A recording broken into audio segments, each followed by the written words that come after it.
Hello and welcome to this chapter. And here we will be covering one of the most relevant files when we are talking about online games and blitz chess, because it's d4, knight f6, bishop f4.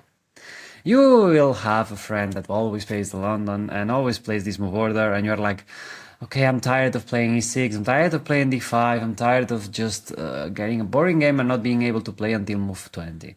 So with c5, as we did against knight f3, we will have a very interesting game. I actually played this with white recently, like in the World Rapid and Blitz in Poland, and tried some spicy ideas because, okay, I don't really like just playing the boring, solid London. So, yeah, I mean, it's quite popular nowadays to have something simple to just get a game, and I feel the c5 is a really good counter to people that just want to, I don't know, puts to the pawns here and play and not play until move 20 or something.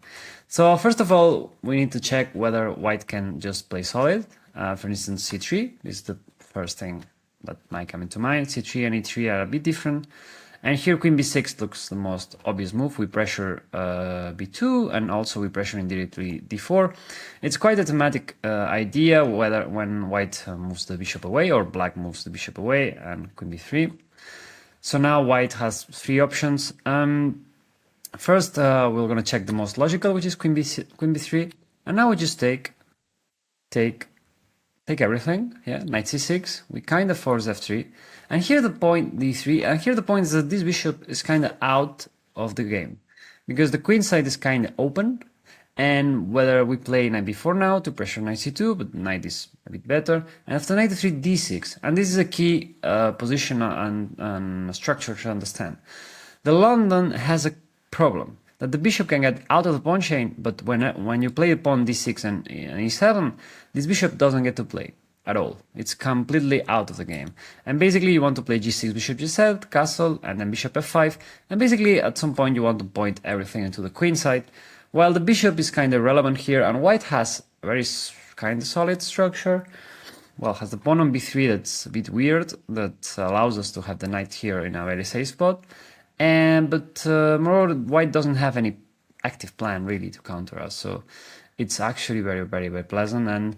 And so many lines I played with white, with knight f3, g3, bishop g2, and whenever black wants to play with the setup of the London, this is very tricky. In this kind of endgames, they look like simple endgames, but actually you have all the plans. Like it's so easy and it's so straightforward.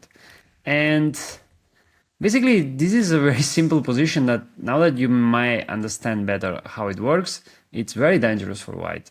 So yeah, queen c2 is kind of a tricky idea. Basically, we defend, white defends d4 indirectly because the bishop on c8 is falling. And now we just take as well, and now play knight c6. We don't want to get mated too early. And after e3, now we'll play d5. Basically, again, now it's a bit different. We cannot exchange the queens, so might as well get advantage of this bishop being out of the pawn chain as well, and have pressure on b2. This is also very similar with reverse colors. White, black in that moment has more or less the same problems. Now knight d2 is a very important move because something like knight f3 would be able to play bishop f5. And after taking queen b2, it's just winning the rook. Yeah, be careful with this idea of bishop f5, because here, let's say you have this position, and let's say you have the knight on b8, and you feel like, oh wow, I can play bishop f5 because white cannot take. But be careful, because if you have the knight on b8, you will get mated on c8 later on. Yeah, I've seen this happen a couple times, and yeah, okay, be careful with this idea. And after, white needs to play knight d2. So we don't have bishop f5, we need a tempo. And now we have another hidden idea, which is, as usual, winning the bishop on the London. So basically against the London, we want to create some concrete or a specific counterplay, or win the bishop. So we are happy with one of both. And after bishop g3, we just play g6, and I think it's very easy to play bishop g7 and at some point e5 and opening everything for the bishops. I mean, we don't really mind the isolated pawn because we will be castling, then the bishop will be going out, the pawn on b2 will be very weak. Basically, our initiative would be kind of huge. Yeah. And if white tries to play bishop g5, I mean, we can play h6, g5, and it actually is much more efficient for black because we win at tempo. So yeah, if white fancies. And for last, I want to I want to leave this for last as I was playing against in a simul I was doing in Barcelona, and I knew I was playing against a London player, and I actually had this prepared for the course. And this b3 is kind of normal, like white wants to play e3 later after that. But here, actually, white is almost losing because take, knight f3. And here e3 looks very reasonable. And here e5, we already win the game. Because the e5, bishop before check, white needs to block, and now knight e4. Knight f3, and now it's not that obvious how we can increase our pressure because okay, queen a5 wouldn't be such a threat, but we have g5, which is a very interesting idea. And in case of bishop g3, g4 would win a piece, and in case of white taking here, white has a problem here. The knight is kind of defending everything, yeah. So basically, we just take first here, we force take, and then we win a piece, and basically we are already winning the game. So. And actually, I won the game with this, and of course, she was a bit upset that the London cannot be played. Yeah. So yeah, and in case of knight f3, that looks a bit more solid. In case of e5, because the bishop can still retreat, we just play d6, and now white doesn't have a healthy move. Again, I want to pay attention to some very important concept in chess. We need to think ahead of our opponent. I know it looks obvious, okay? But here, hear me out here. Whenever a London player plays bishop f4, knight f3, then at some point needs to play e3. So here we are waiting, and actually white doesn't have many useful moves, and to play e5 against e3. So this bishop cannot go to the defend, yeah? So here white is kind of in trouble, yeah? And yeah, if white tries to wait it out, we can even go for e5, like, for instance, h3. Even here, I feel this would be interesting. We can do a check now, so the bishop cannot defend, and now we can take, and I guess here we were already winning, yeah? We are threatening mate, we are threatening here, yeah, we are winning anyway, yeah? So, yeah, so actually this trick, this trick might get you quite a lot of wins here in online chess, I feel. So yeah, c3 is not excellent for sure, and white can also play e3, and here we play the same way, queen b6, but this is a bit more tricky, like it's not as bad for white, because now white has some interesting knight moves. In case of b3, here we can just play g6, and it's more than fine. Actually, I had a student that had this in a game and won very easily, like after bishop g2, bishop g7, castle. This b3 pawn is actually a weakness all the time, and basically we will get the center and just play normal. Okay, just nothing too fancy, but white doesn't have an ideal setup at all, and basically we have a long-term advantage, I would say, because ideally white wants to have this pawn chain that it's basically everything defended. But now the c3 square will be kind of weak. We will be able to pressure through the c file at some point, knight e4. So yeah, it's some small problems that get bigger as we get development in. So, and therefore there are a couple knight moves that are very interesting. Knight a3. The idea is to play knight c4 or to jump with knight b5 as well. And we cannot really take on b2. Well, we could actually take and drew, but I feel like d6 is a very good alternative to just get a game. And the idea is to play now queen c7 against knight c4, and then c3 we just play g6. And again, we were talking about London. This is more of a London for black, for white. This is the Londonest it gets. But again, here it's remarkable that we have a pawn on d6. So basically, this bishop is kind of not doing very well. And usually we would just want to castle everything, and at some point try to play b5. And here I explained very well in the file. So I would recommend you, even if you listen to me, just to pay attention, because here we have some 4, 5, 6 threats. We have knight h5 at some point that we want to get the bishop pair, so white is required to play h3. At some point after we castle, we also want to play b5, a6 to get some expansion here and maybe later on b4, try to get this diagonal open and just get, or queen b6, bishop b7, just get some space on the queen side.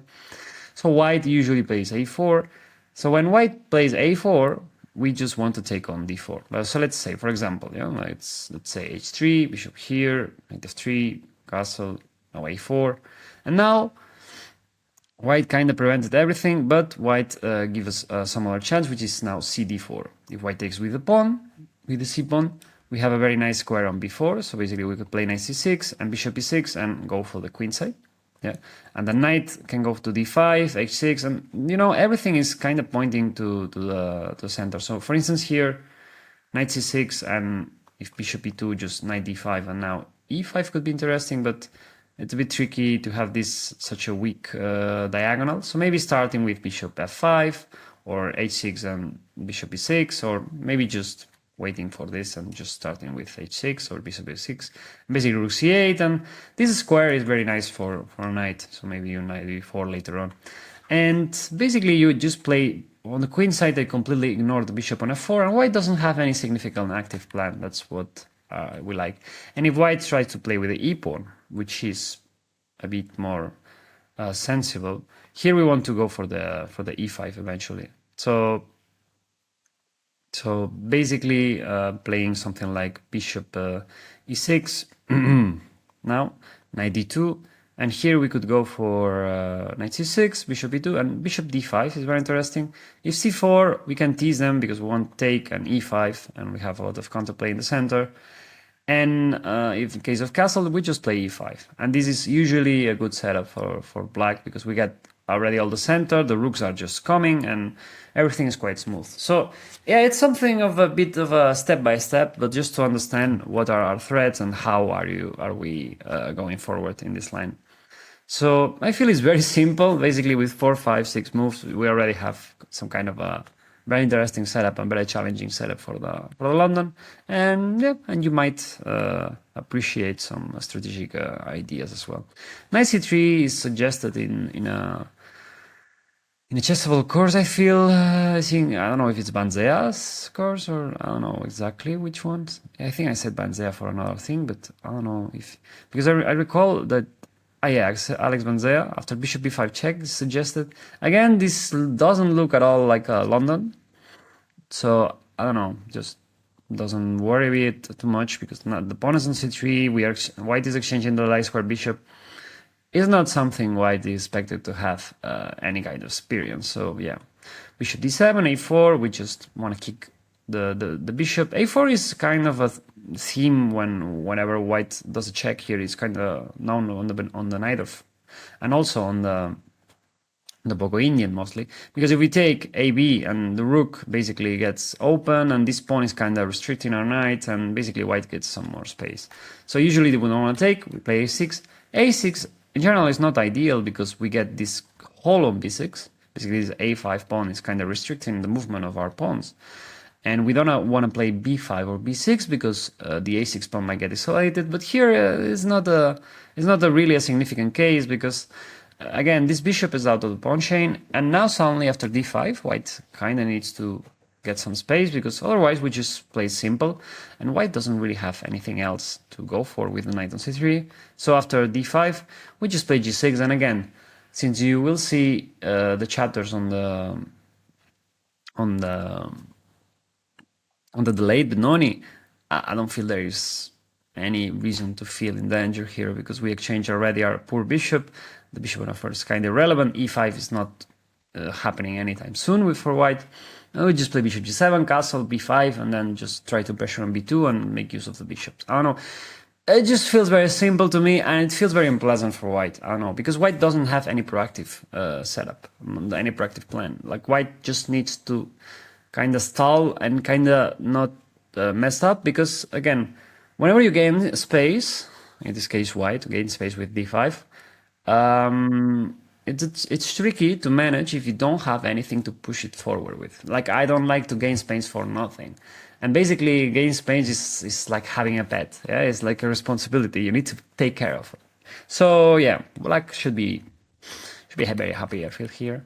And Finally, we have another sideline, which is dc5. Here, by the way, I want to take notice that in this chapter I added the sidelines because, okay, it wasn't that deep, this chapter, so I might as well thought it will make more sense to have bishop f4 altogether. Knight f3 is a bit more of a serious attempt on move 2, more challenging, let's say.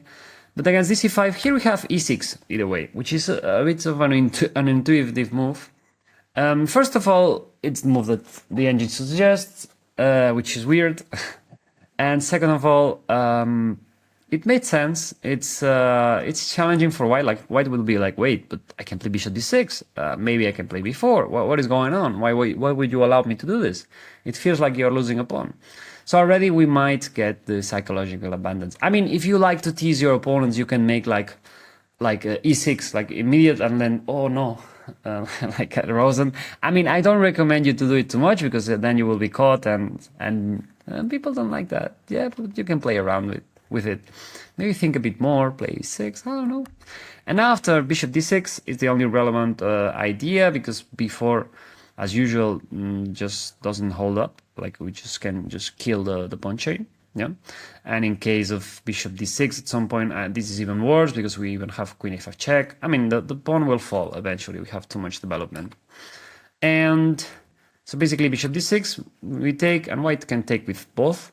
Let's start with the pawn, and because it's far easier to see that after queen b6 we just threaten b2 and knight e4. And white cannot do both. Yeah, cannot prevent both. So basically we regain the pawn, and it's much more easier to play for black. I mean, we have all the development already, so yeah, it's not a big deal. So queen d6 is a bit more challenging. Now knight a6. Basically, you want to play queen a5 check or queen e7. White has a couple ideas to prevent it. If queen a5 and takes, so basically c3. Now queen e7, we kind of threaten c4. Sorry, c5, b4. And here we play b6, which is give up a pawn. Yeah? And I really like it because the idea of the Benoni and this setup and this course was to find some dynamic ideas whenever possible and to try to teach you different kind of dynamics, different kind of initiatives that might be challenging for your opponents and will have them preoccupied. Yeah, not stable, not easy play for the opponent. Yeah. So queen e7, king e7, take. And basically we're a pawn down, but the pawn structure from white is a bit wonky because this knight doesn't correlate really well with a poke down. Like usually white would prefer something like c4, a3, knight on c3, then e3, knight f3, bishop e2, castle, and then okay. But white is not in time to do that, and basically we have everything developed, almost a couple, and the rook is coming here. So here let's say e3, d5, and here white is kind of struggling to develop the pieces, yeah. Let's say, I don't know, for the sake of it, white tries to develop this knight, bishop here, maybe just, I don't know, just develop the other one, maybe now rook c1. And for instance, just this position, I mean, it's a bit random, I'm not nitpicking here, already white cannot defend the pawn, yeah, because in case of here, knight b4 is coming. So yeah, you should realize that just two normal moves, like maybe knight f3, bishop d7, and let's say white just holds up with the rook on, with the knight on b1. And here, again, white doesn't have any active move. And here we go for knight e4, let's say, and how can he defend the pawn? Like after rook c1, knight b4 again works. And let's say white tries to take and tries to go for rook c1. Okay, but how exactly does white move later on? Like here, I don't know, maybe bishop b5, maybe you could start f6, e5 to control dark squares and basically power up our bishop. And here let's say, yeah, f6, why not? And if knight d2 needs to be this one, just play knight d6. We don't want to exchange. I mean, whenever our opponent has two knights that are basically controlling the same squares, we don't want to exchange one of them because one of them is annoying for them. So here, let's say knight b3, here we could go for a5, for instance, e5, and knight here we just go for bishop b6, or yeah, or maybe double the rooks because I want to see how exactly do you defend this. Maybe rook here, now we pressure here, maybe rook goes here, maybe now we can play bishop d3. I don't know, it's just a position that white has an extra pawn, but white that barely has any kind of activity and ability to coordinate their pieces. So Again, this is a typical position in Queen's Gambit with White, where whenever White tries to, Wallach in that case, tries to take the pawn on c5 and defend it. And I feel it's really instructive for you to get the chance of understanding these positions, even if it's completely unrelated to the nature of the Benoni at some point. And so yeah, basically I try to choose whenever there is a random sideline for White that basically will have everything to equalize. I don't want to give you like a boring, dull position. At least something that enhances your brain activity, I guess. And knight c3 is another alternative here. Obviously, it prevents queen a5. And here again, queen e7 just works beautifully, so it's easy to remember that the same move works well. And here knight b5 might look scary at some point because, okay, now taking it's not as pleasing because cd and how exactly are we going to take this pawn. But here we can just move the king away, which is something. I mean, for me it was very funny. Like it's like okay, I'll just move the king and then take the pawn, and white cannot do anything about it. Yeah. Okay, so knight c7. We can do. I mean, I think we can do both, but I guess taking, and just playing 98 might be the simplest. Yeah, and white has everything to defend, to develop, and maybe even we could be a bit greedier and play d5, and then just bishop d7, rook c8, and take. Why not? How is exactly white gonna defend this pawn with everything at home? Yeah, so. Yeah, I mean, we already have the king here, so this position is a bit more comfortable, I'd say, for black. So these lines are not really dangerous, I feel. So here we go for the main idea, which is d5. And basically, this is suggested in some chessable courses, so we need to pay a bit more attention.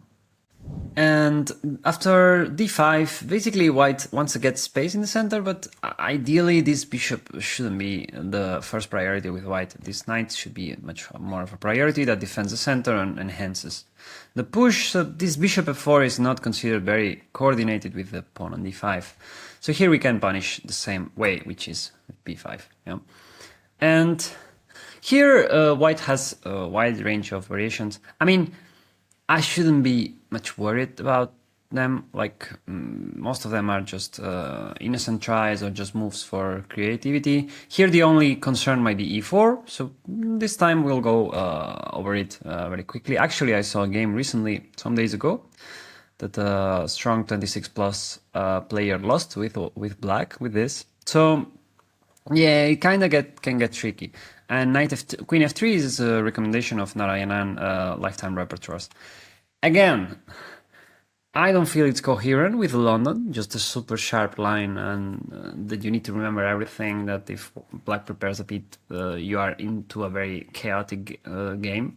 I don't know, just for me, it doesn't make sense of the spirit of London. But okay, modern theory is not about sense; it's about what it works. You know. So Queen f3.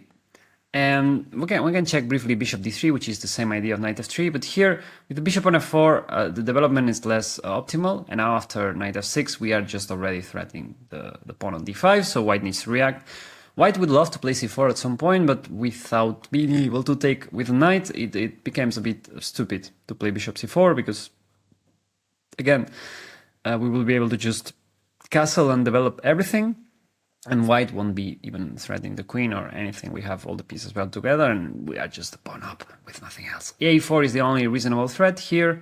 In order to disrupt this pawn structure and maybe get c4 into game, we can just take the pawn. Yeah, nothing too fancy for white, I guess, because after g6, bishop g7, I mean, white is not really creating any kind of threat after the sacrifice. So knight e2 might be the only interesting dynamic option, and white is kind of threatening knight c3 and knight c4 and getting a lot of space on the queen side, so we might be worried about that, so we need to take the pawn. And now after bishop b4, white just makes use of the pin, and we can just take here on f4. I mean, it's the only line that white can afford to create some counterplay. And here we take, and e6, and here basically we have two pawns, or three pawns for the exchange. And after bishop e7, bishop a6 to create, at least to not allow knight c4 in comfortable situation, and force c4 maybe, we have an excellent compensation, and our pawn chain is so much safer and reliant in the long term. So yeah, I don't know, this is just One of the tries that white can create, there is not any kind of theory, but as you can see, if white plays e4, white will try to find some weird stuff here. So queen f3, queen f5 check, knight d2. Yeah, knight d2 is the only relevant move. In case of c3, we just go back, and white just wants to push up in development.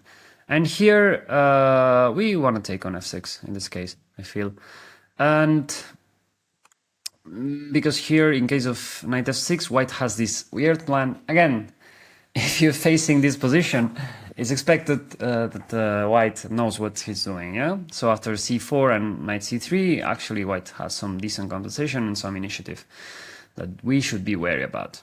So, for instance, we would love to play d6 and g6 later on, but d6 runs into bishop d6 because the knight will be hanging. So already we have some tensions that don't allow us to, let's say, develop as fast as we want.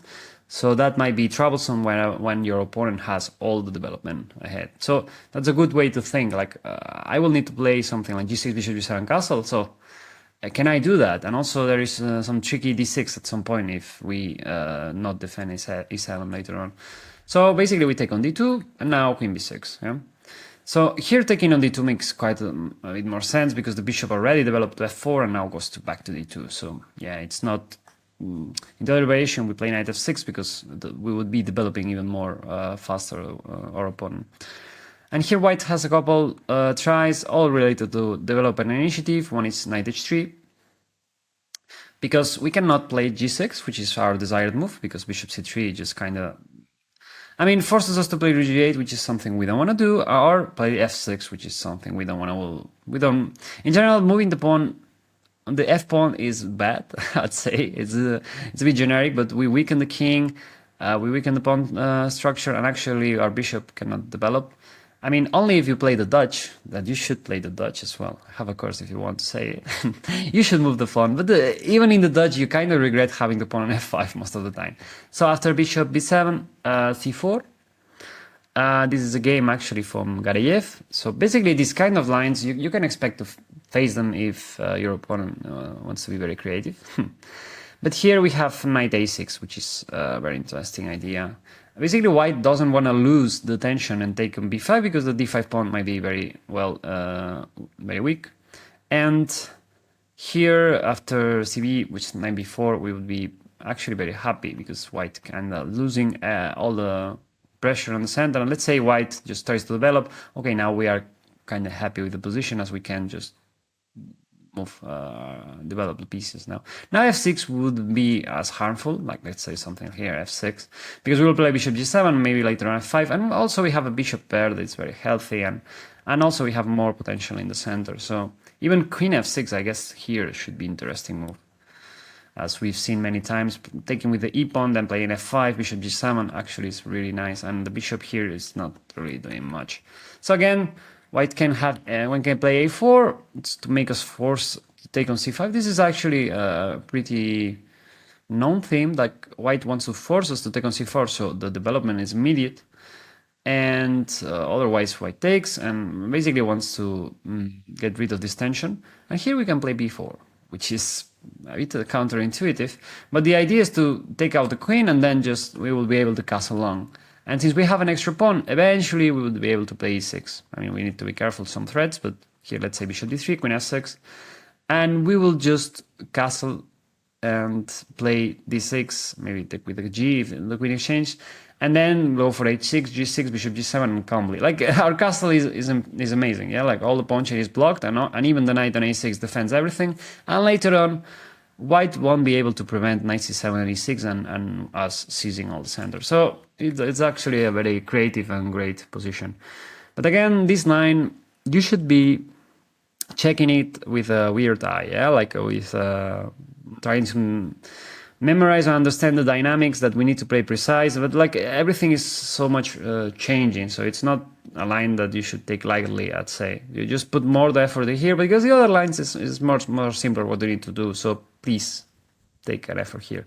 So a4 is kind of the usual threat. I mean, friendly reminder that we have all the pieces in the first rank, so we need to be careful. And here, as usual, we play b4. I mean, most of the lines we play b4, yeah, whenever we play this b5 idea. So bishop b7 could also be possible, but again, as I say here, let's stick to similar ideas and patterns. Basically, almost every time we play b4.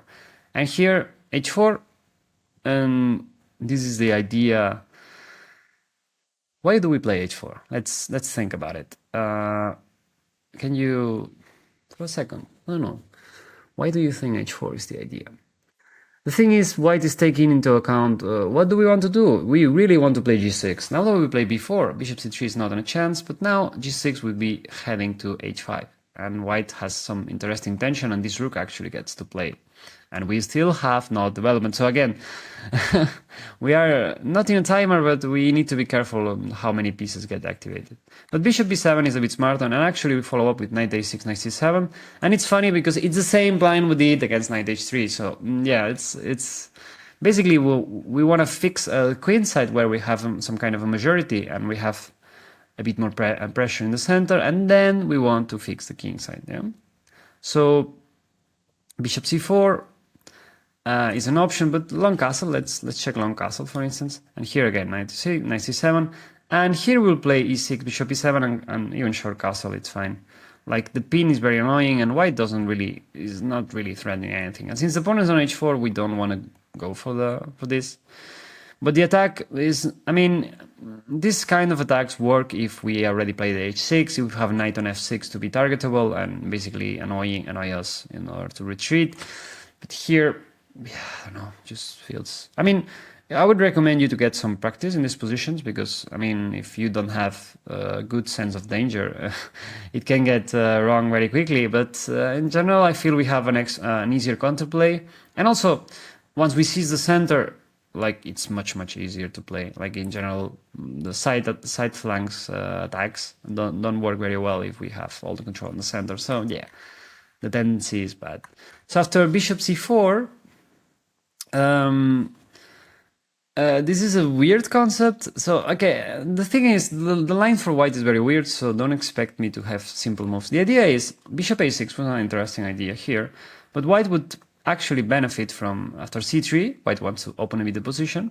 White would benefit actually from taking with the king, because this rook is likely to go through here, and actually this rook was likely to adjust through e1. So king f1 is not actually a loss of tempo. So here we wait for bishop c4, and now bishop a6 is a bit smarter. And the idea is that we force the exchange now, and we lost the tempo, but white did not get actually an improvement of the king. And after h5, let's say d6, and we just plan to play knight d7, and then we have some plans with rook g8, g6, or to knight e5, g6 maybe. I don't know, just we have some ideas to improve here, because we cannot castle yet, and if we want to play knight f6, g4 might be very annoying, and we won't be able really to prevent g5, because queen f5, f4, something like that. So yeah, like knight d7, try to look for g6, and eventually move up this bishop, so it would be fine. Let's say something like knight d2, knight d7, and if white tries to do something like this, we can even go for rook g8. And now g6, ag, and bishop g7, and knight e5 is always coming, like here even knight e5 would be good, I guess, and instead of rook g8, but yeah, the idea is to develop this, and at some point long castle, and our queen is actually very well prepped here to defend the king, to also attack, to also enhance c4 if we want to get crazier, and if white tries to long castle. So basically, yeah, I don't want to get too deep into that. We basically prevented white's main ideas, main tricks, and white is left with a pawn down and a very hard position to play with dynamics. It's not obvious how we need to proceed here. And we have much more clearer path, I feel. And I'm very safe pawn chain, very safe king. I don't know, just a bit passive maybe. And maybe some pressure into f7, but that's about it. Yeah. So yeah, that's about it. The line doesn't have much more into it. Like here after e4, okay, you just need to know some precise move orders and some queen a5 check, some b4 idea, knight a6, knight c7, and some subtleties. But again, it's not too deep. So here white has many chances that we will cover now, that are not principal but can get you into trouble if you don't know them. Here, white can also play a funky move I actually created, which is c3. C3 has the same idea of knight f3 and c3, but here is less logical. I mean, the bishop on f4 is less optimal, let's say, as the b2 pawn is a bit weaker, and the same idea holds. Like if black doesn't create, like black doesn't play accurately, now we can go for e4. We take, and after bishop g7, knight f3, and we just and white needs, let's say white achieves c4, knight c3, castle, rook e1. White is much better, and white needs to know, like, taking on e6 whenever possible. Actually, we covered this in knight f3, d4. But here, black should be better after queen b6, queen e2, and here bishop b7. Very specific move order that basically not allows us to do anything, because now c4, a6, and we are losing b2, and yeah. I mean, the idea is that white is worse, but people are a bit careless when they play these setups. And actually, I won both games because I played against in Warsaw against Durabeli, a 26 plus player. He played castle, queen b6, and now after c4, my position was excellent, and I actually end up winning the game. And our setup is so easy. And also after bishop b7, which is not the best move, we have already e4, and here I had a really nice trap, like thought, which was basically relying on what is the most obvious move for my opponent. Yeah, so he take here, and here knight a3 is better, because after a4 here queen g6 is incredibly strong. Yeah, and but yeah, here I was expecting a6 is too tempting, yeah, to take here, and after bishop 4 take here, but suddenly rook a2, queen b6, rook e2, and suddenly the rook gets into play, and it's this kind of sacrifices that we've seen quite often here, that are kind of scary for black, as we have a lot of development with white. But here even we bring the rook that usually doesn't play, and then I was completely crushing some, well, already. So yeah, it was very fun to have this idea. In general, I recommend g6 and to play this accurate setup we talked about with queen b6 and then bishop b7. White is just in shambles, cannot do much. But okay, it's a fun idea, and you see how it's nice to prepare according to what would you expect in the game, because you actually put some thought into it. You just don't use the engine and just don't think. Yeah, so at least it creates some kind of an idea. White can also play f3 to play e4, but actually this is the worst combination possible. Like bishop f4 is just a preemptive move, like white would love to have something else developed already. And now g6 as usual. I mean, d6 is not much of a danger, and as white is not creating any threat, and knight h5 is also something we do, like just knight c6 should be good, I guess, and white is not creating anything. And now after e4, bishop g7, actually this is kind of a novelty, because here we play a bit precise for just to kill our opponent, because bishop b5, it seems like white can take, because if queen a5, knight c3 could be possible, but here we have knight h5 first, so basically we threaten bishop b2, and after bishop c1, that it's a must. Now queen a5 check would win a piece, because after knight c3 we can take. It's very important to move order here, because after queen a5, knight c3, knight h5, now white is able to play bishop d2, and if we take here, suddenly we might find ourselves with material down. Yeah, so be careful with the move orders, because a lot of games don't get too comfortable knowing the theory, as that would be my main recommendation. And knight d2, again, b4, the same idea as always. Now we just defend the pawn, and basically we force knight d2, force another move, and then we will just play castle, d6, d6, and we break the center. And white doesn't really, I mean, white has the usual problems of this line with f3 in the Benoni, doesn't even have c4, doesn't even have squares, we have more space in the queen side, like it's an amazing version of it. And also later on we might even win a pawn. I wouldn't recommend going for the cheeky extra pawn, just go for the d6, d6 and break the center and get the space. Yeah. So f3 is not really threatening. We also have c4, which is somewhat of a very weird Benko and Volga. It's like a Volga white play bishop f4. Okay, if white wants, but now just b4 again. I mean, I'm not gonna extend myself. Like white has even some troubles already on b2, and we will just play g6, bishop b7 as usual. And again, this is very simple, and you've seen plenty of examples with knight f3, and it's easy for comparison. I don't think it's actually needed that I give you a lot of information here, because we already explained a lot, and basically you need to start comparing and trying to apply some knowledge to different positions. That's how you remember the idea. Because if I give you some very specific lines here, very funny, with a lot of advantage, I mean, it will be harder for you to remember, because everything would be a bit specific, yeah? So here, after knight f3, it's an interesting, as I say, an interesting mix of ideas, like, but okay, it's nothing too special, but okay, queen a5 check. I like the idea, as I say, because it's very forcing, but okay. And if c3, we play bishop b7, basically we're threatening d5, and suddenly white is like, what the hell? And now e4 is a must. In case of d6, we can just take, and now take. And here, it's also a good position, I feel, for you to think, like, what to do now. It's not so obvious. And some people might find it difficult, as it's not a normal theme you have in chess. This position is not normal. White has spent a lot of time moving the pieces around and not having pawns in the center, so the structure is made different. So here queen b6 is the move.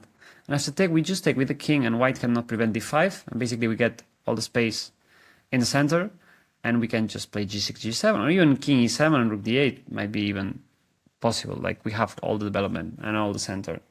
And thanks to having b5, white cannot just break it with c4, yeah?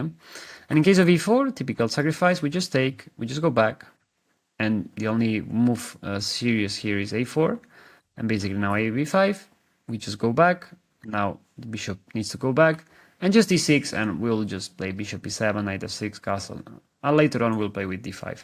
I mean, this is very easy. I feel it's not dangerous enough. It's interesting for white, it's not stupid, so I would recommend you to be a bit careful, but yeah, overall, I don't see any significant danger.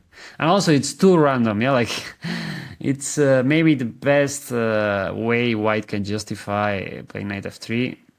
And also, if bishop d2, that looks logical. Now b4 is very strong. And this is very similar to the Bolga-Benko variation against knight f3, queen a5 check that I mentioned in that video. Then basically, it's the same position, but white would have already the pawn on c4, so here it's a bit worse. I say it also in the writing. And here bishop d5 is the only reasonable move, and after queen b6, we just play g6 and bishop g7, and everything is fine. Like, here it would be maybe, I don't know, maybe a bit tricky to play g6 straightforward, because maybe we allow this, and now knight c4, so might as well just take advantage of white's poor play and play queen b6 first, and then if we take, we can take with queen, and still, I mean, usually we don't mind the pawn, let's say the change in the pawn structure, but if white just loses so much more tempos, maybe we can afford to play an extra move, you know? So yeah, overall this bishop f4, I mean, it's maybe the worst version to enter the London.